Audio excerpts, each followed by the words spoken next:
in this stage right now, a lot of my high school players are going through their last football game or they're uncertain of where they would go for the next stage. I know you've been through a lot of adversity. So, what advice would you give to those student athletes in this stage? No doubt. I mean, the first advice I would give to them is just pray about it. I always heavily influence guys to just again use their faith to lead them in the right direction. Doors will open, doors will close, and it all happens for a reason.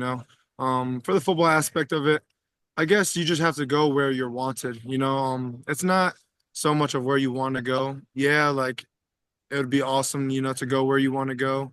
And if both of them happen at the same time, that's great. But I say go where you're wanted because I mean college is going to be, the best years of your life. So you just got to go where you're wanted and so that you feel, important.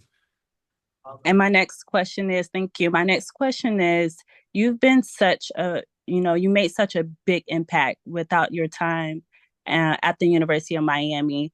When it's all said and done, what message did you want to leave to the fans or to Um, the people? for sure. I just want to say thank you for always supporting me, always having my back, always believing in me, and just being the best, fans in the whole entire country. I'm definitely gonna miss this place. I mean, we still have a lot of work to do. We have a couple weeks ahead of us. But right now, Syracuse game, we need as many fans from the Northeast over there, and yeah, finish this regular season out with a bang. Next, we'll go to Adam Lichtenstein of the Sun Sentinel. Adam. Hey X, how are you? Great. How are you? Good. So I know we've asked you about Cam Ward probably 500 times in the last 9 months.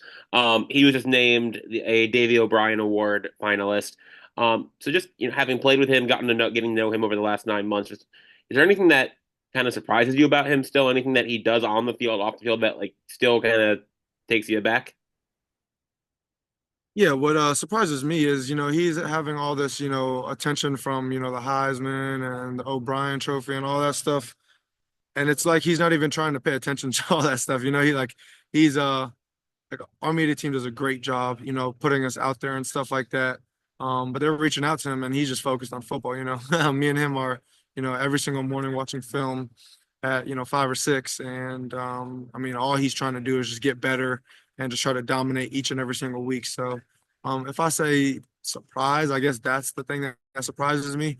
But he's been the same guy each and every single day ever since January, since he's got here. Um, again, just a relentless leader and just a super competitor.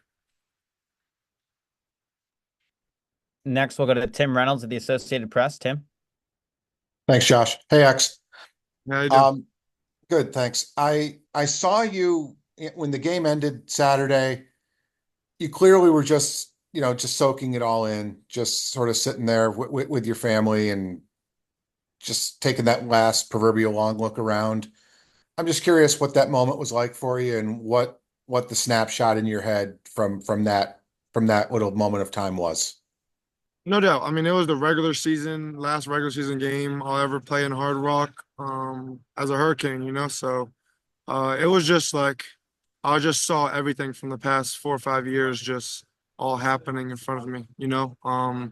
All the trials and tribulations that I did, um, everything that I went through. It was just all coming to like a census, and there was a breeze flowing, so felt the Holy Spirit there, carrying my spirit. And I mean, yeah, it was just time to, take a seat and just breathe, because I mean, as student athletes, all we're doing nonstop is just working, working, working, working, working, working, working.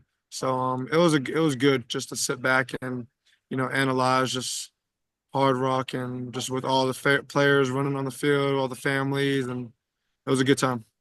I know this question would take you like an hour to answer in full, but your whole world has changed in these 5 years. Your whole family's world has changed in these last 5 years. What's it mean to you that you were able to do all that? It means a lot. I mean, the only thing that I stress about, and not even stress about, but I pray about, is just opportunity. I'm super confident in myself, because I am a God-fearing man, and I know that He has everything already done. The story's already written. He has he's put me through everything, that you could possibly go through. So I mean, I'm just super confident in myself. I just pray for opportunity, and again, I've got my opportunity and I've capitalized on it. I mean, going back to my family, yeah, for sure. I mean, our lives have changed tremendously, but we never forget where we came from. We're the same people, um, shop at the same places, eat at the same places, live in the same places. So, um, except for churches and the streets. But I mean, again, everything is the same. Thanks, X. Happy Thanksgiving. Yes, sir. Likewise. We'll do a few more for X. Next, we'll go to Andrea Adelson of ESPN. Andrea. X, you came to Miami with the hope and goal of elevating the program, getting back to winning championships. What's the feeling like knowing that you're one win away from getting closer to that goal? No doubt. I mean, I think you said it in your question. We're one win away. So I think the only thing we're focused on right now is Syracuse. We just have to control the controllable and let everything else, happen. Our only goal this week is, focusing on Syracuse. Got a really, really good, big defense, talented, can run, plays together well, and plays super hard, especially at home. So we have a tough opponent this week. So we just have to lock in and just focus on this week. How do you keep the focus on just this week when you know there's something bigger waiting with a win? Right. I think just our team culture, just overemphasizing our team culture each and every single day, each and every single meeting, each and every single practice, just going as hard as we could. And we know that the secret to success is practicing hard, so we have to just get after it on Green Tree and the IPF.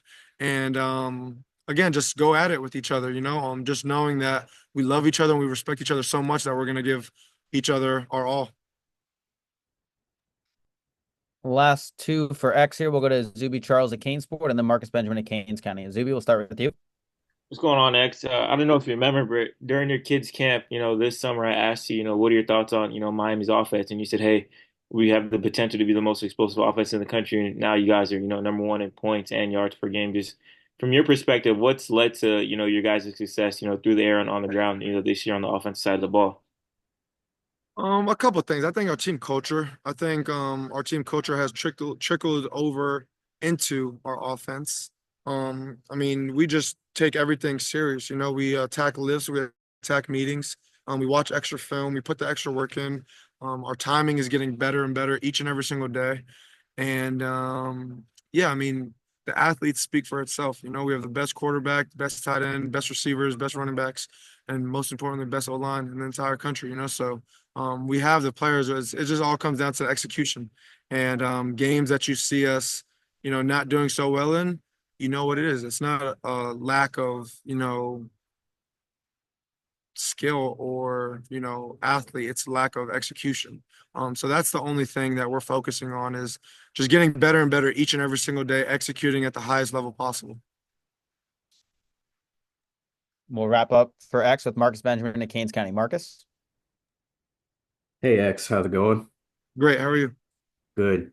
There's been some talk about wide receivers coach Kevin Beard on social media. I just wanted to get your perspective on him as basically a teacher or developer of the wide receiver room and just how he's developed you in these last 2 years as your coach. No doubt. So to piggyback off that first question, I mean, the proof is in the pudding, men lie, women lie, numbers don't, so you see the numbers each and every single year just gradually going up and up and up and up. So I mean he has to be doing something right, of course there's going to be, haters saying that, he just gets the best guys and stuff like that. He doesn't even focus on all that. He thinks that stuff is a joke because again, he's a very God-fearing man and he understands that he was put on this earth to, serve us, and he does an amazing job at that. We have so much respect and love for Coach KB. He does an amazing job each and every single week getting us the most prepared that we can be. And yeah, I mean, to go back on your second question about me, he's just, been on me, and he has great assistant coaches as well, Coach Cooney and Coach Varner. They are just amazing. They could be it's like we have three receiver coaches in the same room, I mean, Coach Varner is always on me. That's who I spend most of my time with. He is always on me about literally everything, the smallest things. And Coach Cooney handles the outside guys. He's the same exact way. And that's just a reflection on Coach KB, what he preaches, what he emphasizes. Again, there's one chief in the room, that's Coach KB, and the rest are Indians, and we're very much good followers, because he does a really great job of setting, the example in the room. And I mean, again, we have the best receiver coach in the nation. Awesome, X. We appreciate your time. Happy Thanksgiving and good luck on Saturday. Thank you. Happy Thanksgiving.